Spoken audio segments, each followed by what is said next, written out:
अस्सलाम वालेकुम जी। हाँ जी दोस्तों, की हाल है? ठीक हो? अज जनाब असी जा रहे हैं ढिल्लू चक, ढिल्लू चौधरी मेरे ख्याल नाल। हाँ जी, ढिल्लू चौधरी नशहरे बिरका तो अगली साइड के जनाब पिंड उत्थे साडे चौधरी शहबाज साहब ने जिहड़े तुंगा पिंड तो ने उन्होंने सानूं दावत दी है कि मेरे ससुराल वाले जिहड़े दा तुसीं आओ, उत्थे अंबां दे बाग लगे ने, दरबार शरीफ बनया है ते अंब पक्के ने जनाब उत्थे, ते तुसीं आओ। ते असी जनाब हाफज साहब, मैं ਵੱਡੇ ਮੂੰਹ ਵਾਲਾ ਬਲਾਲ ਜੱਟ ਇਹ ਜਾ ਰਹੇ ਆ ਜਨਾਬ ਮਾਨ ਸਾਹਿਬ। ਤੇ ਖਰਚਾ ਪੈਟਰੋਲ ਦਾ ਪੈਣਾ ਹਾਫਜ਼ ਨੂੰ, ਪੈਟਰੋਲ ਦਾ ਖਰਚਾ ਹਾਫਜ਼ ਨੂੰ ਪੈ ਜਾਣਾ। ਤੇ ਇਹ ਵੱਡੇ ਮੂੰਹ ਵਾਲੇ ਨੂੰ, ਇਹ ਕੈਸਰ ਮਲਕ ਕੈਸਰ ਨੂੰ, ਇਹਨੂੰ ਜਨਾਬ ਗੱਡੀ ਪਈ ਏ। ਕਿਹੜੀ ਗੱਡੀ ਆ? ਟਿਓਟਾ ਖੋਤਾ ਕਰੋਲਾ।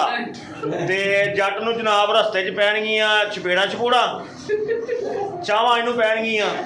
ਤੇ ਜਨਾਬ ਮੈਨੂੰ ਪਤਾ ਕੀ ਪੈਣਾ, ਉਹ ਜਿਹੜੇ ਬਾਗ ਦੇ ਵਿੱਚੋਂ ਅੰਬ ਤੋੜਨੇ ਨੇ ਨਾ, ਤੁਹਾਨੂੰ ਸਾਰਿਆਂ ਨੂੰ ਮੇਰੇ ਵੱਲੋਂ ਉੱਥੇ ਜਨਾਬ ਪੂਰੇ ਪਿੰਡ ਵੱਲੋਂ ਚਪੇੜਾਂ ਗਿਫਟ। ਜਾਓ ਤੁਸੀਂ ਮੌਜਾਂ ਕਰੋ।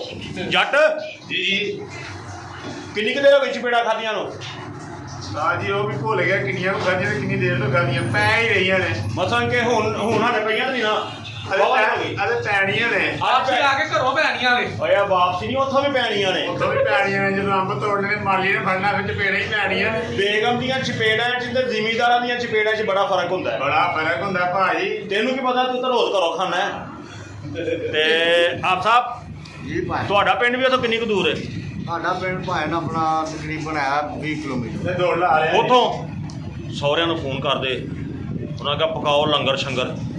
बेगम मेरी इत्थे ਤੇ ਸਹੁਰੇ ਤੇਰੀ ਇੱਜ਼ਤ ਨਹੀਂ ਕਰਦੇ, ਉਹ ਬੇਗਮ ਦੀ ਵਜ੍ਹਾ ਤੋਂ ਤੇਰੀ ਇੱਜ਼ਤ ਕਰਦੇ ਨੇ। ਬੱਲੇ ਉਹ ਜਵਾਨਾ, गया ही नहीं आई यकीन करो। मैं ਮਸਾਂ ਬੇਗਮ ਤੋਂ ਬਗੈਰ ਨਹੀਂ ਕਦੀ ਗਿਆ ਨਾ, ਉਹਨਾਂ ਵੜਨ ਦਿੱਤਾ ਹੈ।